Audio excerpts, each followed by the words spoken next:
غیر یہودیوں کے لیے نجات۔ میں یہ باتیں تم غیر قوموں سے کہتا ہوں، چونکہ میں غیر قوموں کا رسول ہوں، اس لیے اپنی خدمت کی بڑائی کرتا ہوں، تاکہ کسی طرح سے اپنے قوم والوں کو غیرت دلا کر ان میں سے بعض کو نجات دلاؤں، کیونکہ جب ان کا خارج ہو جانا دنیا کے آ ملنے کا باعث ہوا تو کیا ان کا مقبول ہونا مردوں میں سے جی اٹھنے کے برابر نہ ہوگا؟ جب نظر کا پہلا پیڑا پاک ٹھہرا تو سارا گندا ہوا آٹا بھی پاک ہے، اور جب جڑ پاک ہے تو ڈالیاں بھی ایسی ہی ہیں۔ لیکن اگر بعض ڈالیاں توڑی گئیں اور تو جنگلی زیتون ہو کر ان کی جگہ پیوند ہوا اور زیتون کی روغن دار جڑ میں شریک ہو گیا تو تو ان ڈالیوں کے مقابلہ میں فخر نہ کر، اور اگر فخر کرے گا تو جان رکھ کہ تو جڑ کو نہیں بلکہ جڑ تجھ کو سنبھالتی ہے۔ بس تو کہے گا کہ ڈالیاں اس لیے توڑی گئیں کہ میں پیوند ہو جاؤں۔ اچھا، وہ تو بے ایمانی کے سبب سے توڑی گئیں اور تو ایمان کے سبب سے قائم ہے، بس مغرور نہ ہو بلکہ خوف کر، کیونکہ جب خدا نے اصلی ڈالیوں کو نہ چھوڑا تو تجھ کو بھی نہ چھوڑے گا۔ بس خدا کی مہربانی اور سختی کو دیکھ، سختی ان پر جو گر گئے ہیں اور خدا کی مہربانی تجھ پر، بشرطے کہ تو اس مہربانی پر قائم رہے، ورنہ تو بھی کاٹ ڈالا جائے گا۔ اور وہ بھی اگر بے ایمان نہ رہیں تو پیوند کیے جائیں گے، کیونکہ خدا انہیں پیوند کر کے بحال کرنے پر قادر ہے۔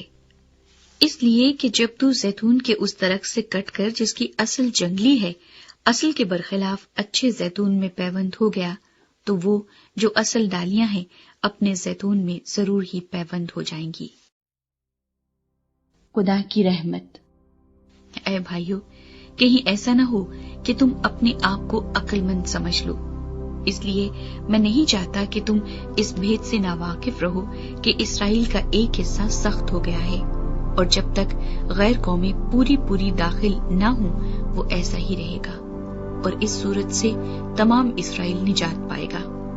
چنانچہ لکھا ہے کہ چھڑانے والا سیون سے نکلے گا اور بے دینی کو یعقوب سے دفع کرے گا، اور ان کے ساتھ میرا یہ عہد ہوگا جبکہ میں ان کے گناہوں کو دور کر دوں گا۔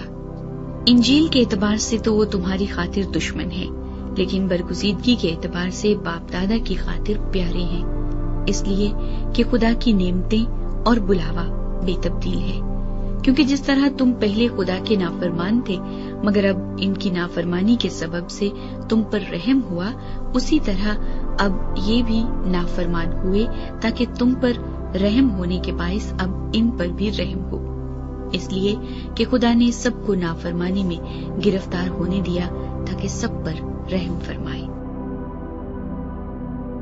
خدا کی تعریف۔ واہ، خدا کی دولت اور حکمت اور علم کیا ہی عمیق ہے، اس کے فیصلے کس قدر ادراک سے پرے اور اس کی راہیں کیا ہی بے نشان ہیں۔